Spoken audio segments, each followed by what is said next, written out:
Hello everyone, welcome to a very special Roker Report preview as we build up to our next league game against Swindon Town at the Energy Check County Ground. And we are very lucky to be joined today by a man who played a part in breaking Sunderland fans' hearts at Wembley 30 years ago as a player and is now currently the Academy Manager at Swindon Town. We are delighted to be joined by Alan McLoughlin. Hi Alan. Hiya, how are you? I'm good, thanks. I imagine you're as pleased as everyone else that football has managed to get going again. Well, I am because it's obviously a big void in our lives, isn't it? It plays a huge part socially, mentally as well. People getting ready for Saturday, chatting about their sides, etc. The one thing we need now is obviously fans in stadiums, and that's fairly obvious. Whether it be the Stadium of Light, whether it be the County Ground, whether it be Fratton Park, we need fans in the stadium in a sensible way, which I'm sure can be organised. Clubs can organise various things and go through various processes, and it should be something that should be relatively easy to do, but we're dealing with a government, unfortunately, that is not doing things quite so easy and making things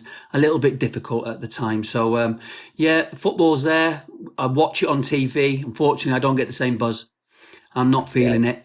It's not the same, is it? It's not the same, no. You sit there and you end up going to your phone and you end up, changing channels because you just don't feel the energy from the fans. And I don't think anyone realised the impact would be quite as severe, really, on how you perceive and watch a game. So, yeah, quite interesting as well. Yeah. Just before we get right into it and get into the kind of relevant stuff, I suppose, while I was doing some prep, I came across the same fact a couple of times and thought I'd double check with you before we get into it. You're originally from Manchester and grew up around the Maine Road area, around the stadium, the old stadium, which is a ground I used to love to visit, although it did get a bit hairy now and again on the way to the ground when I was a young lad.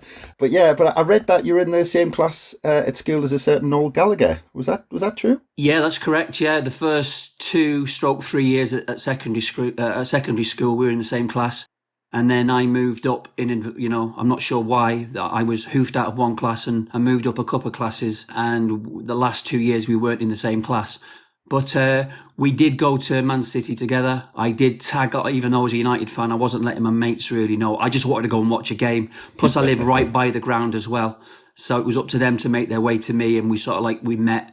And as you can imagine, the back of the Kippax there, where you were probably corralled, was where we used to sneak under at about 3:10, particularly in the early days under the turnstiles. But yeah, that's where I used to watch football because I wasn't allowed to go and watch Man United because it was too far across town. I couldn't go by myself. My dad was working, and I literally lived outside the ground, literally in the houses in front of the ground of the old Maine Road. Anyone, and I'm sure there's plenty of Sunderland fans that remember it.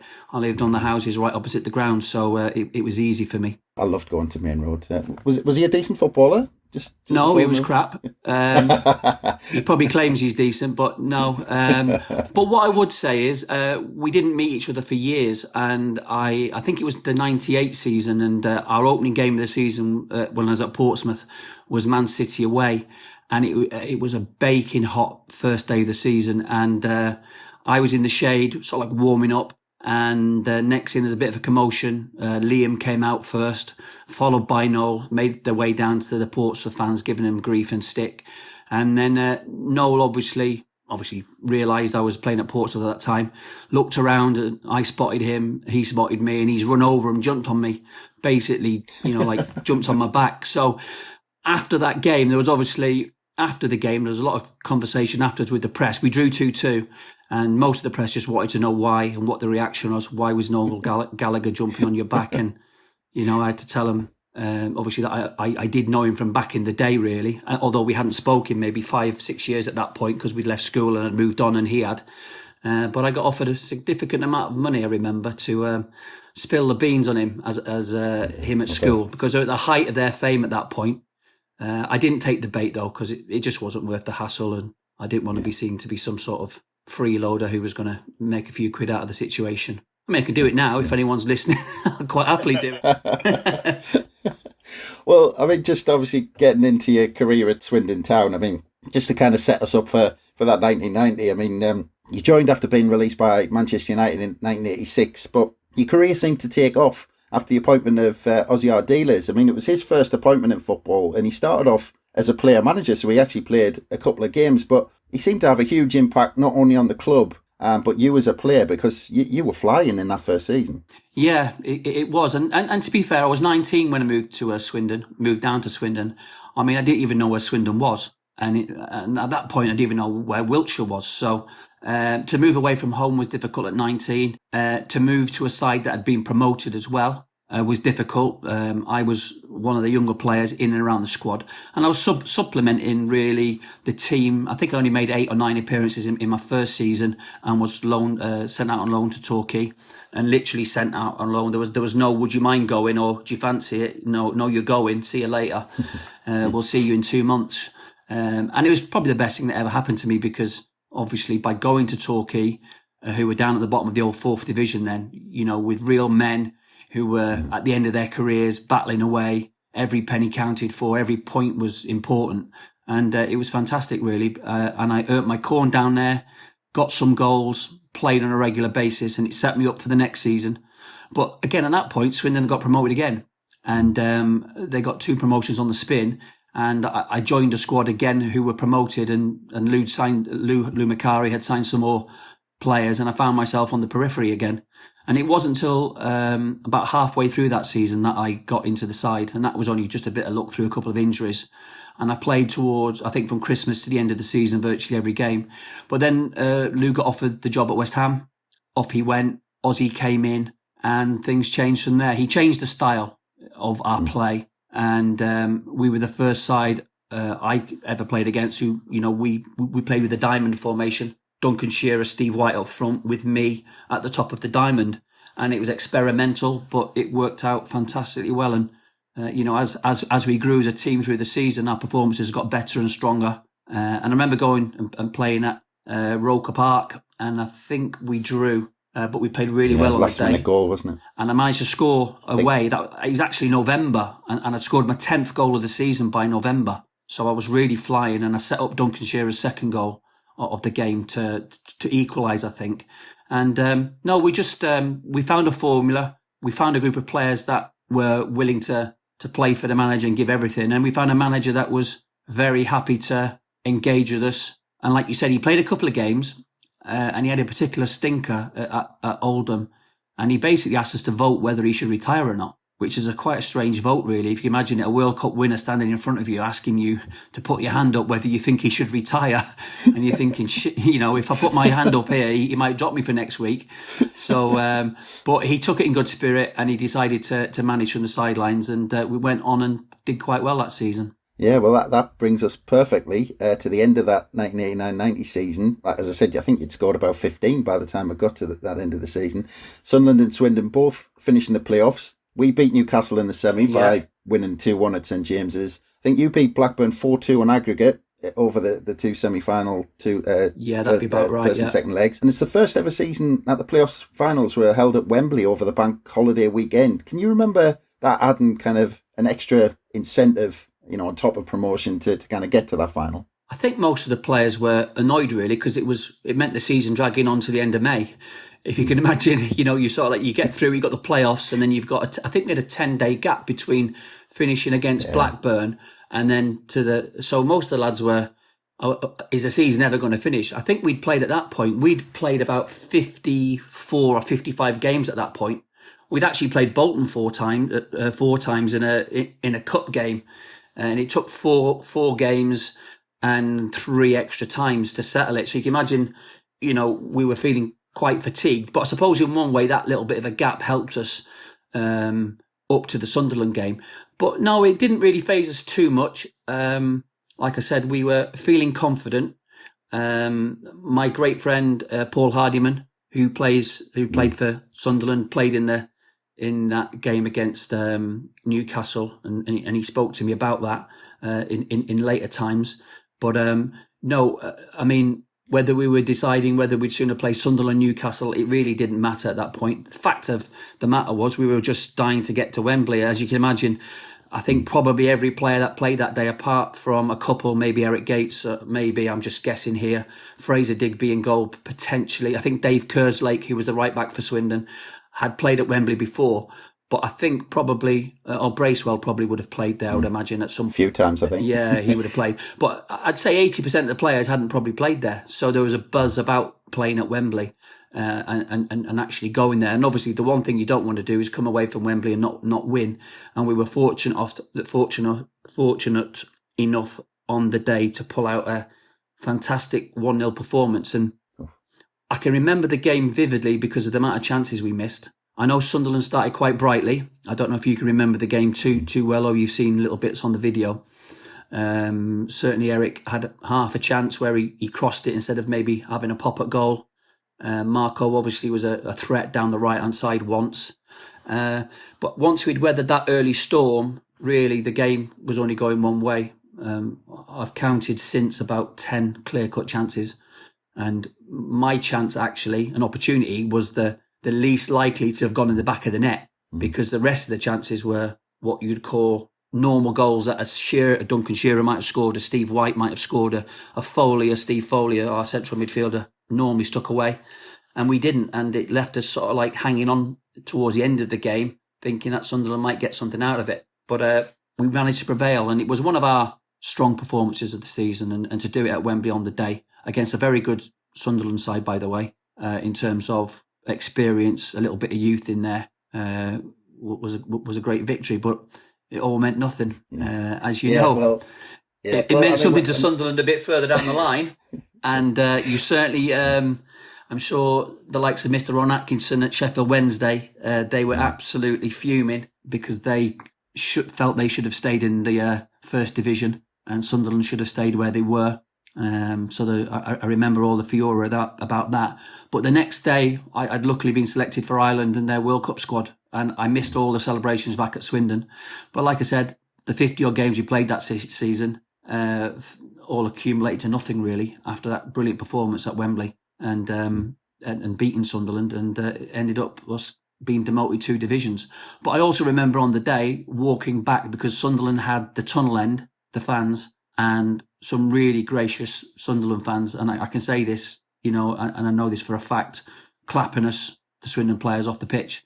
I think they'd realised their team had took a bit of a battering that day, even though it was 1-0, and graciously clapped us, and which was, you don't see that very often. So that was great to see. Yeah, I think when Sunderland fans think about that game, I think the first thing is always the performance of Tony Norman. Yeah, unbelievable. He stopped it being a cricket score. Yeah. Fantastic. I mean, I've seen some of the saves, and obviously you reminisce sometimes, and it comes up on your timeline, maybe on whatever, and the goal comes up, and you get reminded of it every other year. But Tony on that day was fantastic, and he'll be probably as annoyed as anyone else that the goal that beat him took a deflection off Gary's shin pad, which I aimed for, by the way. It was a tactical ploy, I would say, and it come off him and went in the net. Now, I'm pretty sure he probably would have saved the shot going down to his right-hand side. But I think any Sunderland fan that cared to watch the game or was at the game would walked away and gone, we've got to take that one on the chin. We got well and truly battered that day.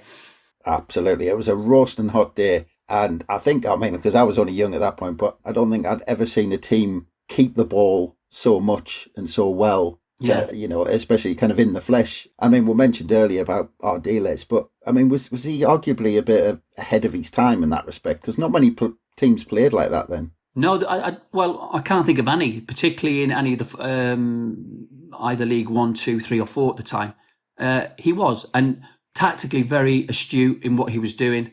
I mean, I was really surprised. I thought Sunderland on the day might have tried to match us up in some way.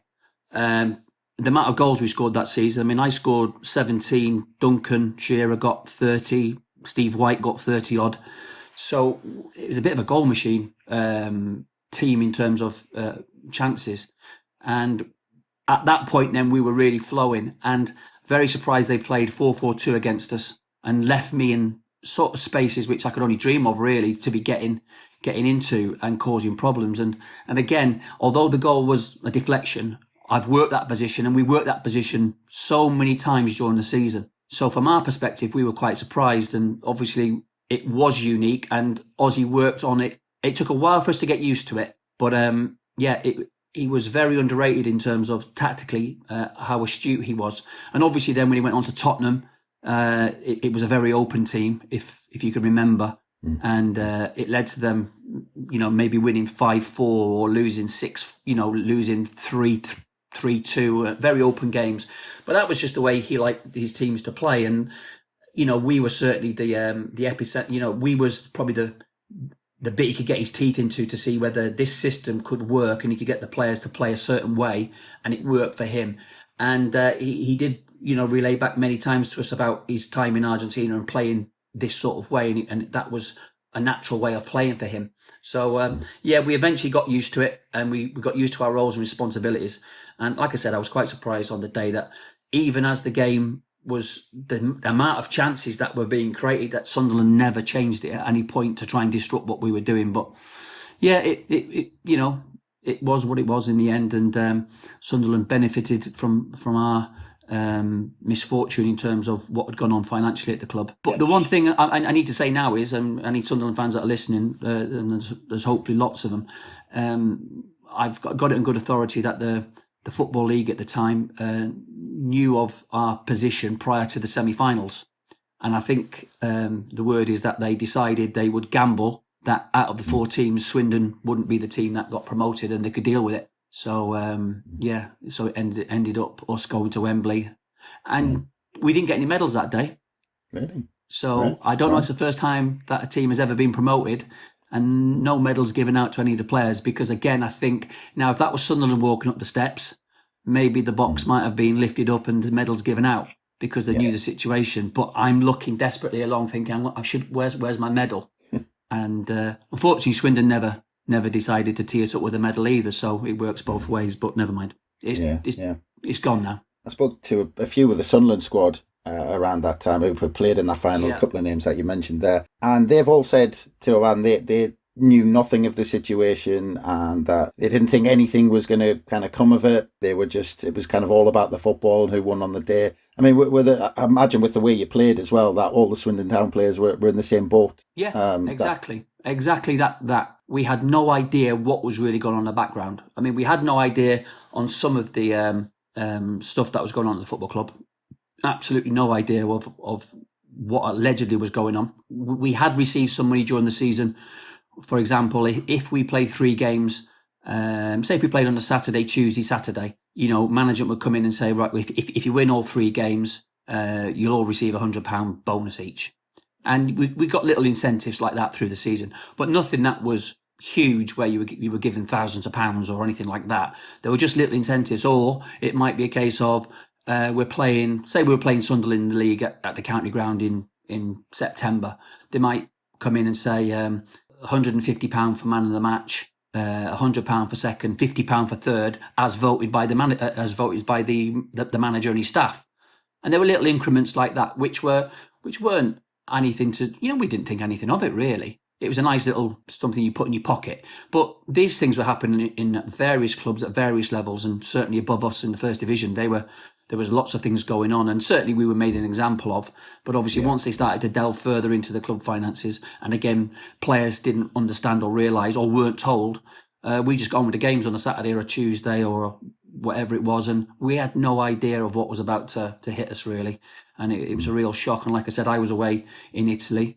Luckily, that took my mind off things. And my girlfriend at the time, and my wife now, Debbie, she phoned me to say that we'd been demoted 2 divisions, and I literally couldn't believe it. And I knew at that point then that the team would be broken up because the club couldn't survive financially. And I ended up being the first player to go. But it wasn't until the December, the following season, that I actually left for Southampton. And ironically then, I think we played Sunderland about 3 games into my time at Southampton. I think it was the second home game I played. So yeah, that was quite ironic. Yeah, huge move for about $1 million, wasn't it? Big move, wasn't it, to Southampton? Yeah. But yeah, I mean, leaving 1990 behind, you nearly crossed paths again with Sunderland in 1992 when you were at Portsmouth. Portsmouth reached the FA Cup semi-final as we did, and you played Liverpool. And as we beat Norwich 1-0 in the other semi-final, you drew with Liverpool after extra time, which meant back then it was a replay, of course, in old money. And after you came agonisingly close to hitting the bar in the last 5 minutes. Yeah, thanks for reminding me of that. Yeah. Yeah. Portsmouth ended up getting beat off on penalties, especially because you knew Sunderland had already beaten Norwich and were in the final. I mean, that must have been maybe a bigger blow than kind of maybe normal if you were going on to play an Arsenal or a Liverpool or someone else like that in the final. Well, it was obviously gutted to draw Liverpool in the semi-final. We beat Nottingham Forest in the quarter-final. Yeah, so everyone was trying to avoid Liverpool, just the fact it was Liverpool. But we ended up playing against them. And again, a different game plan to Aussie, to sit in, contain, counter-attack, and it worked perfectly.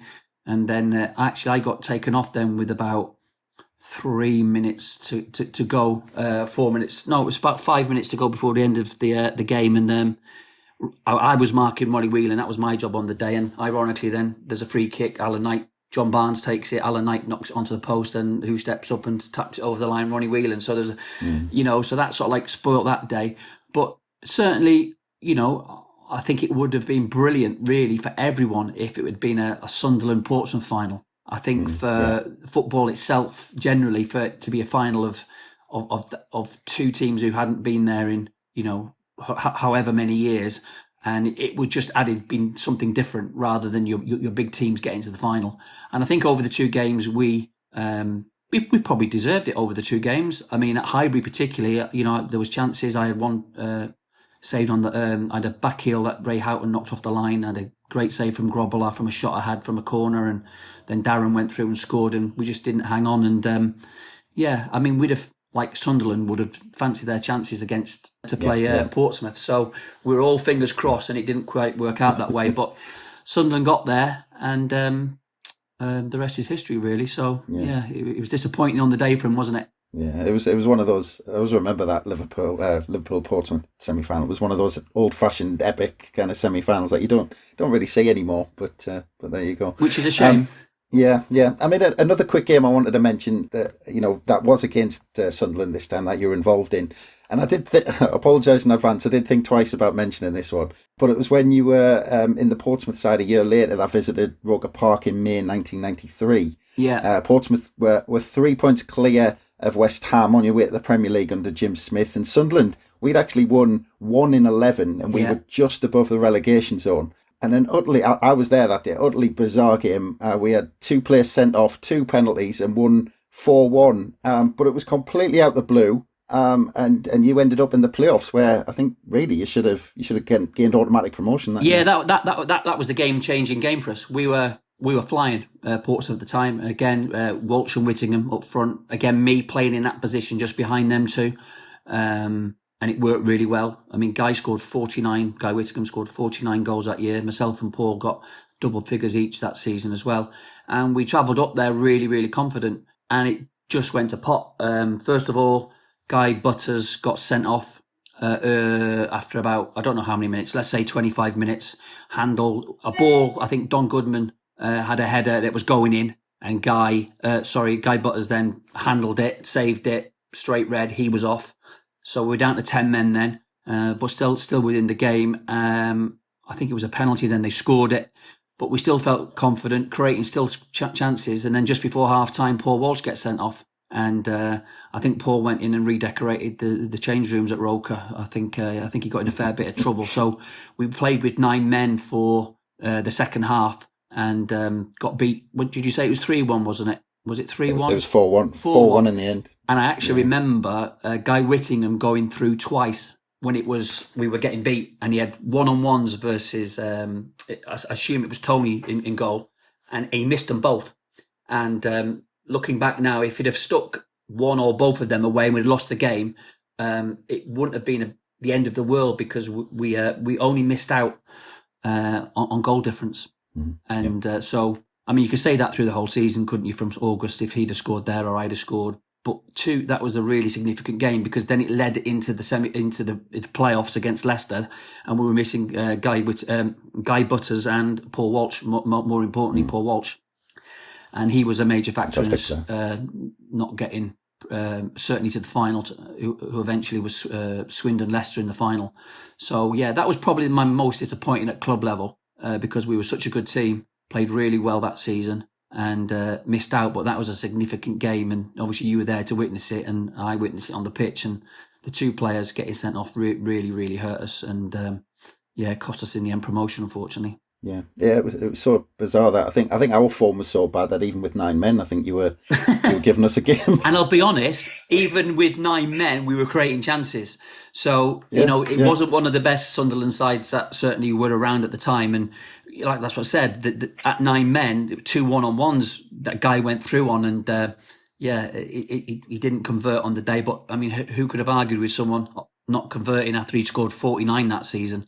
yeah, So, yeah. Incredible. he moved on to Aston Villa after that season, not getting up. And we sort of like that team. Unfortunately, they didn't keep the team together and it broke up really. And things were a bit lean thereafter for a while. Yeah, I did think about mentioning it, so apologies for that. But I do remember turning up thinking, how many are we going to get turned over by this week? Because I was looking at the stats bizarrely, and our run in that season, we actually we won 3 out of the last 18. Wow. And that was one of them, but a completely bizarre game. And I didn't want to leave your playing career behind just before we move on to Swindon Town. 42 caps for the Republic of Ireland and 2 World Cups. And I know you mentioned getting called up to the 1990 squad. That was in strange circumstances. So, I mean, in terms of your experience with the two, was it 2 completely different experiences because you're at different stages of your international career? Yeah, definitely. The first time I was called up was literally out of the blue. It was the night before the playoff final against Sunderland.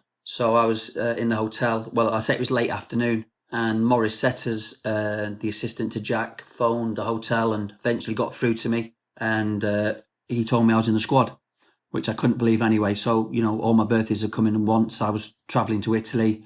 I had no idea around the circumstance of that conversation. And when I did get to Italy, that Jack had decided to leave Gary Waddock out of the squad, although he was initially in the 22.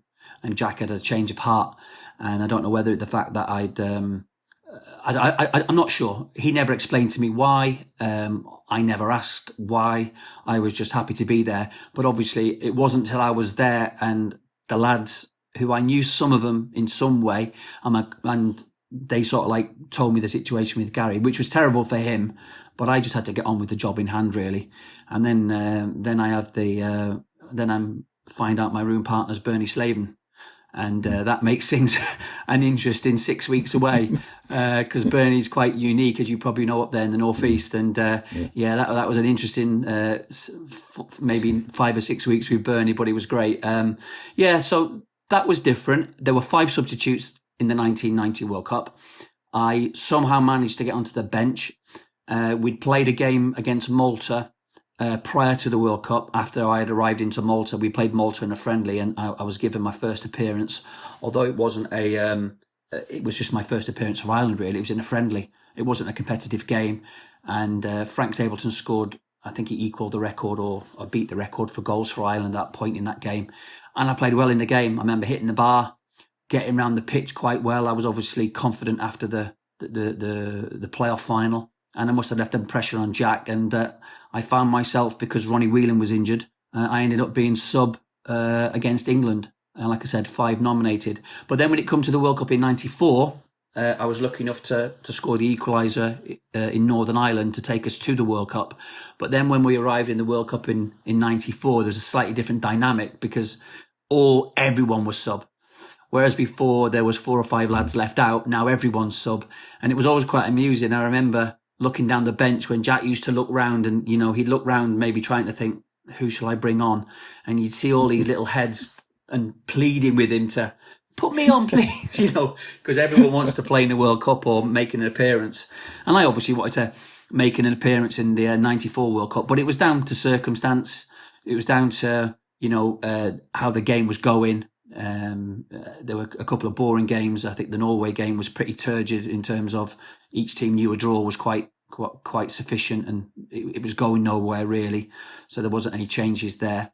And the Mexico game, when we played Mexico, John Aldridge came on and made a difference and scored. And again, that was the last substitution. So I think someone went off injured. That was the main difference in terms of the actual tournaments themselves. Very hot in America. Ridiculously hot down in Florida with a 3 o'clock kickoff against the Mexicans. You have not got a chance.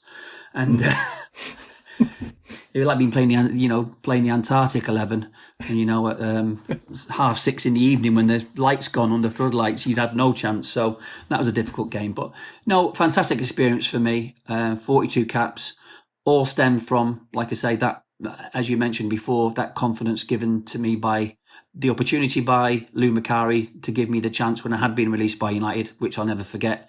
Then the belief that Ozzy put into me as a player to be able to play well consistently with a new formation. And then the rest of my career panned out from there, really. And I was so lucky to get to 35 and actually retired on my 35th birthday, actually. Was the last game of the season in 2000, I think it was. So that was my last game. It was for Rochdale against Bristol Rovers, and I managed to score. So it was a perfect ending, really. And that's how it finished. I was going to say about the 94 World Cup, I imagine the sidelines was probably one of the most interesting places to be when one of my memories of that is Jack Charlton and John Aldridge.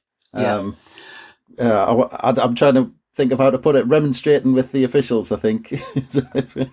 Charlie O'Leary was, and Charlie's 98 now. He was our kitman at the time, and now I don't know whether Charlie had made a bit of a mess up with the fourth official's piece of paper for substitutes, because something went on, and next thing you know, I'm sitting actually in an air conditioned dugout, which was the highlight of the day, really. If you didn't get on, you were nice and cool, and when Jack asked you to warm up, you weren't too keen to go out there. But I saw the ensuing John Aldridge rant, and it's well documented. And then obviously Jack got himself in trouble. He got sent off, and then he missed the next game, and he had to pay a fine, which I'm sure he didn't pay, but the FAI did pay for him. So it was an incredible time.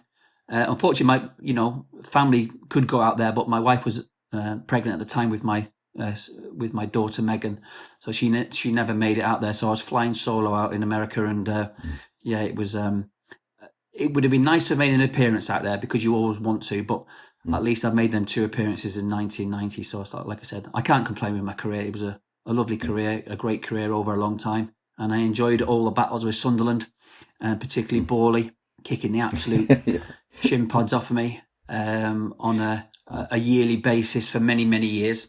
But the thing I liked about Borley was I was square with him and fair with him. No rolling around, no messing, no back chat. And I knew I was getting it every single game. And he didn't disappoint, to be fair. But I think he respected me as well, because I used to get up and just get on with the game, and caused him problems and bits and bobs. So, no, special ground, Roker. I liked it. Yeah, still got to linger for Roker Park, but there you go. To the present day, you're now Academy Manager at Swindon Town, and you had worked at Portsmouth for a number of years alongside a couple of people you mentioned, Guy Whittingham and Paul Hardiman. So how did you end up back at Swindon in the role that you've got now? Well, I got the sack from Portsmouth. That was as you can imagine, somewhere. I wasn't very happy. But I've 13 years at Portsmouth as a player, as academy coach. And then obviously Guy got the job, and he asked me eventually to go up and help him in the first team. And then Guy got the sack. I mean, the club was in the right state at that point. I mean, in 2 administrations, and it was all over the place.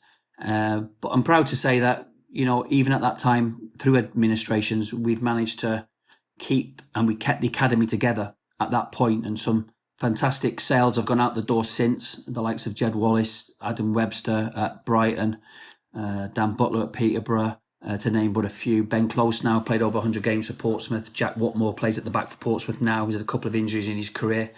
Alex Bass, the goalie. There's a huge production line of players that we managed to get in because the club was in trouble, and they went on to serve the club brilliantly. So my legacy, really, that's the one probably thing I'm really proud of, apart from playing as many games as I did for Pompey and really loving the place, was the fact that I managed to have, worked from a player right the way through to have 18 months in that first team environment. But we were saved, thankfully. The club was saved by the supporters, and a board was put in place. But it is quite difficult sometimes when supporters are running your club. They eventually see the other side of the other supporters. They were taking the acclaim and high-fiving each other when things went brilliantly at the start, and quite rightly so. But then when you're 10 months in with no money, and you've got substandard players, and you've got no training ground to work with on, and things are starting to go the other way, and the fans, no matter how appreciative they are of what you've done, and they start naming and calling a few directors, they get a bit twitchy, and exactly what happened. And I'm quite straightforward and don't mess around really in terms of when I'm talking football. When I'm in a football environment, I'm not one to not mince my words or say what I feel. And unfortunately, it rubbed one or two people up the wrong way, I feel, in the end. And that was the end of me. And I left. I took a month off, but actually in the car back from Portsmouth, Jeremy Newton, who was the academy manager, had found out that I'd left, and he literally offered me the job to work at Swindon. That's where I live still. So I do live in Swindon. So it was an opportunity I couldn't turn down, really. I'd had 3 years at that point on the road, travelling back and forth from Swindon to Portsmouth. So I decided to take the job on in the youth department, running the 12s to 16s. And then eventually I ended up being the under-18s manager for 2 seasons. And then the opportunity arose to become academy manager when the academy manager left, and the club offered me the role, and I couldn't say no. So, that's where I am currently. Unfortunately, through circumstance, I'm still furloughed, which is an absolute minefield. So since March, I've been off work and not been able to contribute, although the academy is back. So it's a bit of a strange situation, really. But I can't complain. I've just got to get my head down and wait for the opportunity to go back, hopefully on the 2nd of November, and get back in and start work again. Yeah, I was going to ask about that in terms of the teams actually getting back into game. I mean, I imagine there's a lot of challenges in getting the young lads just back out onto the pitch. Is it the case that all of the age groups are back now, or is it only a certain amount of age groups? No, all the age groups are back, but as you can imagine, Swindon are not in the best place financially. So we've had to take, the club have taken stock on 1 or 2 of the coaches, and they've cut back on certain things, and certain things that were in place have been cut. And again, until I get back in and find the full extent of everything that's gone on, but there certainly has been some changes. But the good thing about the academy is we've produced players and sold players on. Last season, we managed to recoup in about 270 grand's worth of player sales and income from other players that had signed for Premier League clubs, and there was some add-ons that came into the club. So the club benefited from about 270 grand's worth of money into the club from the academy. So, we're proud of that we can put players near the first team. It is difficult. Last year, the first team did exceptionally well, got promotion with Richie. This year it might be a little bit more tougher because most of the main players that were the key figures last year, and the salary cap, etc., they've gone now. So things are going to be a little bit more difficult for Swindon Town and the academy. But we've got the academy back, but we were late coming back compared to everyone else, and it's just cutting their cloth accordingly, really. The club in itself, and trying to save money where possible in different areas, like every club has got to do at the moment, because there's no fans coming through the door and there's no cash flow. So, everyone's got to pull the britches up and try and survive. Yeah, and I think the academies at kind of clubs, Sunderland as well. It's just going to become more and more important with the looks of the way how football's going to go. But when I was reading it up, it looked like, and I just hope I've got this right, it was up-to-date information, but Swindon have a Category 3 status. That's right. Under the Elite Players Performance Plan. There's clearly kind of planning and investment to maintain that category kind of level of status for teams like Swindon. But does promotion in the way Swindon came up from League 2 last season into League 1, is there always a review of maybe trying to kind of progress that status, maybe even kind of move to category Absolutely 2, not. or is that just no just too much investment? Yeah, it's not even something I would bring up. It's something that's just too far beyond us. We do have planning permission for a new training ground. Now that the planning permission has been approved, whether that will end up coming to fruition is obviously down to the chairman and to investors or whoever might want to get involved in it. But at the moment, I can't see us as a football club ever, not say ever, but certainly in the next 5, 6, 7 years, being anything other than a Category 3 academy. We train out of a secondary school. We train at the local college in the evenings. We hire pitches.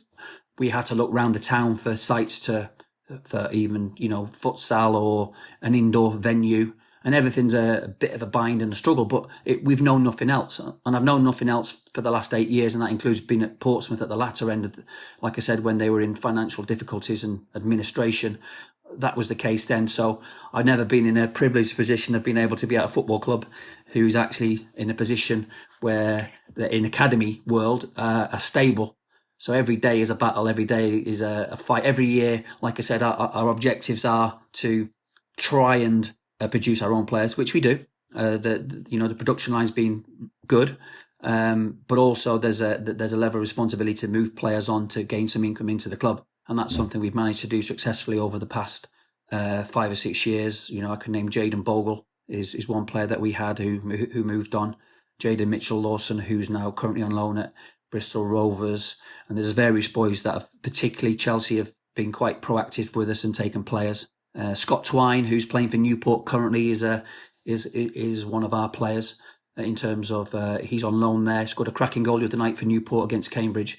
He's a youth player that's come through, and we hope that he will progress to the first team at some point, maybe next season, in terms of, and he finds himself in a similar position as I do at the similar age, where he's got to go out and toughen up in League Two and get himself mentally and physically ready to come back and give it a right go at Swindon next season. So yeah, that's our aim, and we tick off one day at a time, really, and we enjoy it, and you just get used to it. Yeah, kind of one of the reasons I asked that, because there's been quite a lot of discussion with Sunderland fans over the last couple of seasons, because when we came down to League One, we've stuck with being a Category 1 academy in League One, yeah, which is obviously, you know, slightly strange, I suppose, in the kind of historical sense that not many clubs have had that status down in League One, if any at all. But from your point of view, as seeing, you know, the Swindon Town Academy, I mean, is it a no-brainer from an outsider looking in that Sunderland would stick with a Category 1 status as long as you've got those funds to support it, rather than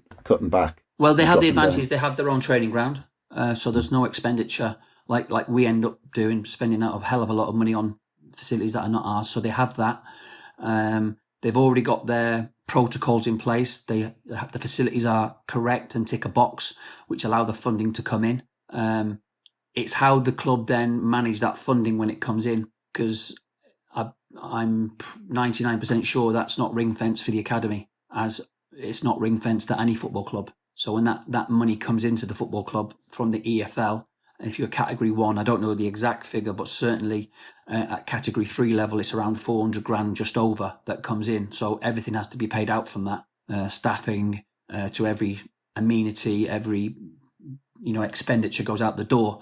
And if the club overshoots that at academy level, then obviously the club are paying that themselves. So like I said, if that money's coming in and Sunderland are using it in different areas, for example, then that becomes very difficult for it to maintain its status as a Category 1 club further down the line, because obviously, like I said, I don't know the ins and outs of it, and I wouldn't claim to, but the longer you're down there, the harder that's going to be, unless you've got a sugar daddy who's quite prepared to pay for this. But at some point, this academy has got to, at Sunderland, start shelving players out onto the football pitch, or the club have got to make a decision that we need to start playing players from our academy. And I'm sure there's enough quality there, but managers sometimes find it very difficult to go and throw academy players in there, because obviously they know they've got a short shelf life themselves and got a job to do to get the team promoted. So it's a really, really tough one in terms of the right thing to do at the right time. Success breeds success, and sometimes academy players don't get anywhere near it. But like I said, when we was in adversity at Portsmouth, the club had no choice other than throwing these kids in and giving them opportunities.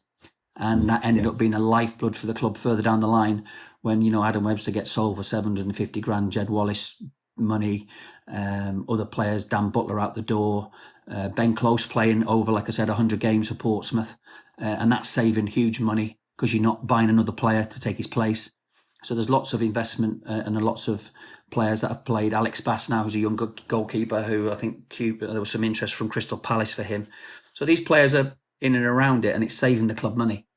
So you'd like to think it works. It doesn't always. So are Sunderland still Category 1 even now? Yeah. They're still there now. Well, that's fair play to them, because that takes some doing. Whether they can sustain that is another thing. And I think it's such a big year this year that we do get crowds back in the door.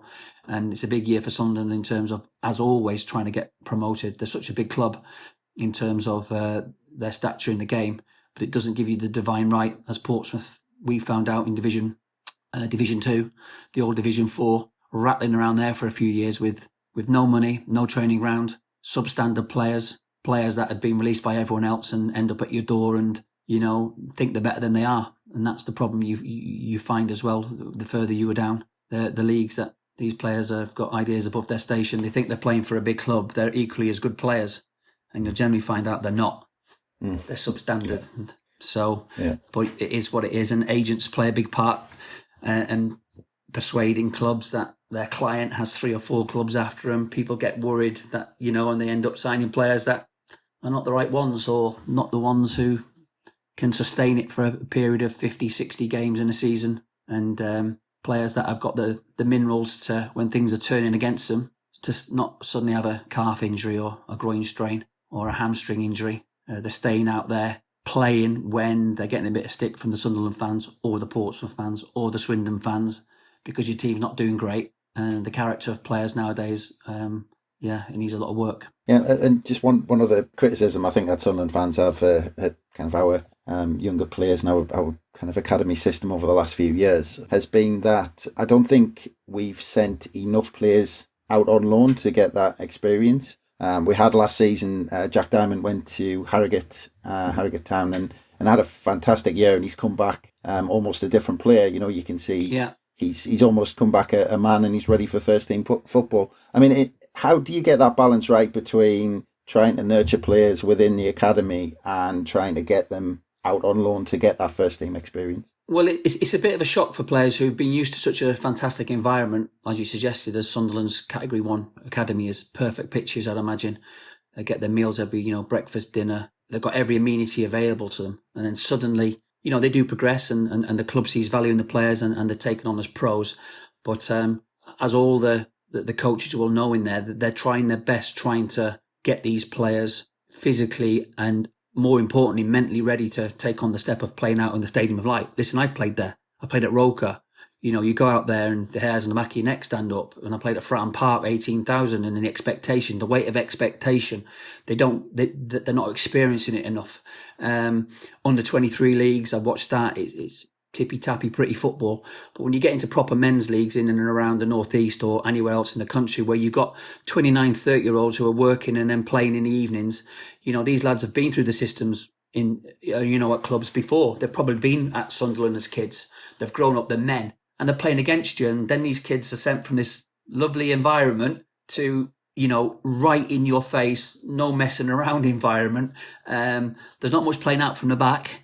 There's not much playing through the lines. It's get it forward, get around it and get stuck in. And that's the element of the boy you've mentioned there has probably managed to cope with that, because mentally he's probably quite tough, and he probably has been for a long time. And that's, I found the biggest thing in the players I've had to deal with over the last 8 years in the academy and youth development, etc. It's the mentality of the players now. I don't like saying it because I'm the academy manager of Swindon, but players are soft now. The whole environment is soft. Coaches are not allowed to be direct as they really want to be to get the best for these lads and give them their knowledge and experience about what life's about playing. You have to earn the right to play. You have to earn the respect of other people around you to play at the top level. And you have to do it week in, week out. And like I said, I've rolled into, for example, Arsenal's car park for their under 18s. My God, I've never seen, I've not had a car like that for 20 years. But this is where it's going. My main aim as a player was to make my league debut. That's all it was about. Make my league debut. Say I've made it and done it. Now it's about, well, what car can I get first and da-da-ya. So that's the environment that's changed. That's why sometimes it's hard to get players through because they're not mentally right. But I'm sure Sunderland battle the same sort of battles we do, no matter whether you're category 1, 2 or 3, that you're trying to find the right players with the right mental state to be able to cope with going to maybe a non-league ground. I don't know, Blythe, Harrogate, something like that. I don't know, somebody and something different out of their comfort zone. And it's the one that can cope with that inevitably are the ones that come back to Sunderland or any club and manage to force their way nearer the first team than other players. So, but that's hard to create that environment in a Category 1 environment, if that makes sense, because it's has to work in a certain way. Whereas in a Category 3 where I am, it's still a bit rough and ready, but we've still got a soft underbelly of a situation. So, but yeah, it's quite difficult. And we also find that sometimes some of the boys that come later into the academy haven't been there since they were 8 and 9. The boys that arrive into the academy later on, maybe 13 or 14, are generally the boys who have played soccer with their mates and played local football and then get picked up at a later age. They're the boys that have gone on and made scholarships and made pro contracts because they've had that element of not as much pressure for 6 or 7 years. They've just played with their mates and they've enjoyed it rather than being under constant scrutiny from 9 and having reviews. And, you know, I know it sounds like there's a lot wrong with the system. There's a lot right with it in academy world, but there's a lot wrong with it. And I personally think that to make a journey from the night, you know, like for example, Scott Twine, who I mentioned is one of our academy boys who's now getting experience at Newport and scoring goals. He's made that journey since he's 9. And that's a long journey. I mean, he's only 20. I mean, that's 11, 12 years, you know, under scrutiny every week. And that must be difficult for the players as well. And lots of them fall out of love with the game. And the ones who have the mental strength inevitably have the character, maybe not as technically good as other players, not as naturally gifted, but the ones with the mental strength, are the core mental strength, are the ones that generally will make it further forward than anyone else moving forward in category, either category 1, 2 or 3s. It's funny you should say that. I think Sunderland fans got a big shock. We played Aston Villa under 23s in the EFL Trophy, won 8-1. Yeah, and it was just it was men against boys. And although you could tell that kind of a very young Aston Villa side, but they were technically very good. I don't think they won a header all night, or won a tackle, or looked like they wanted to win a tackle. And it was, because they're not used to it, and it's not their fault. It's just the way things have been set up, and it's the way that the Premier League have their format. And I mean, as you can watch a Premier League game now, you know, the keeper has it, he plays out, they come forward, teams drop off. And it's, you know, it's quite laboured, quite slow. You're waiting for it to get into the last third of the pitch before you actually take a bit of an interest, because, you know, that's the way the game's gone now. And that's the way it is at, you know, 21s, 23s football. You go and watch it and it's not real football, in terms of most of these lads then struggle after, say, for example, you've been released by Aston Villa under 23s. Most of them are going to struggle to find a way in football, because you can't then go, you know, play for Tamworth, you know, unless you're mentally fine and up for it and up for the challenge. Then it's going to be a very difficult job, because the lads at Tamworth have been out of the game quite a while and they're physically ready to take on the challenge week in, week out, have a job and work and play football. And the lads really struggle. And that is, unfortunately, there's some brilliance that's come out of the academies. Don't get me wrong. There's some being fantastic players, but also there's lots of players who've fallen by the wayside and then can't find their way back into the game. Whereas when I certainly left United, I still, you know, I had plenty of opportunities as long as I was perform okay to get back into the game, because we were all mentally strong enough in the main to deal with going and playing men's football. I mean, when I was at Man United as a kid, we used to play South Liverpool men's team under, you know, you're talking under 16s up to under 18s. In our league was South Liverpool. That was a Tuesday night in Liverpool against grown men, and you were 16 to 18. I mean, that was just, I mean, I think about it now, I wouldn't even dare send any lads from Man United to South Liverpool on a Tuesday night. But, you know, Eric Harrison, the coach of United, he loved it. He said, this is where you make your living. This is where I can see who's got the minerals to go out there and play against 33-year-olds who are scousers against little Man United players. And you certainly learn to step away, check your shoulder, see the tackle coming, see the flailing arm coming, and you soon learn quickly. And that's what's missing. But, you know, the game's moved on. And I don't want to sound and harp on like some old ex-pro who's bitter about things. I'm not, because I'm in it and I'm trying to educate our academy lads to be stronger, tougher mentally, and make them understand. And parents, that's half the battle as well. But that was then. This is now. Things move on. But I certainly hope that the likes of Sunderland can find their way back somehow into a strong position, as I hope Portsmouth do well and Swindon do well moving forward. So they're the teams I look out for. Well, Eric Harrison didn't. He brought 1 or 2 on, so he had a good record. So he didn't do bad. He didn't do bad, to be fair. And it wasn't just the famous boys that he had a little bit later down the line. There were some good players that went on and made careers. So Saturday's game. So obviously last season, fantastic achievement, especially under the circumstances. Still won the league, points per game. Fantastic achievement after finishing 13th the season before. This season in League One, been 2 wins and 3 defeats so far for Richie Wellens' team. Have the results reflected the game so far, or have Swindon kind of been unfortunate to come away with 3 defeats? Well, I watched the game on Saturday. I watched it through the iPlayer scenario, and I didn't think possession-wise, they do keep the ball well. But they were, lacked a little bit in the last third of the pitch. They weren't as strong as they were last season. Yeah, they're just finding it tough at the moment in terms of that consistency. That their patterns of play, which you'll see at the weekend, are good. That they are confident on the ball. It's whether they're strong enough up front and defensively to hurt teams through the season. I think it's important that I'll be very surprised. I'd hope they will, but I'd be quite surprised if they're up and around it at the end of the season, if the current situation stays as it is with the fact of limited funds to get any other players in, etc.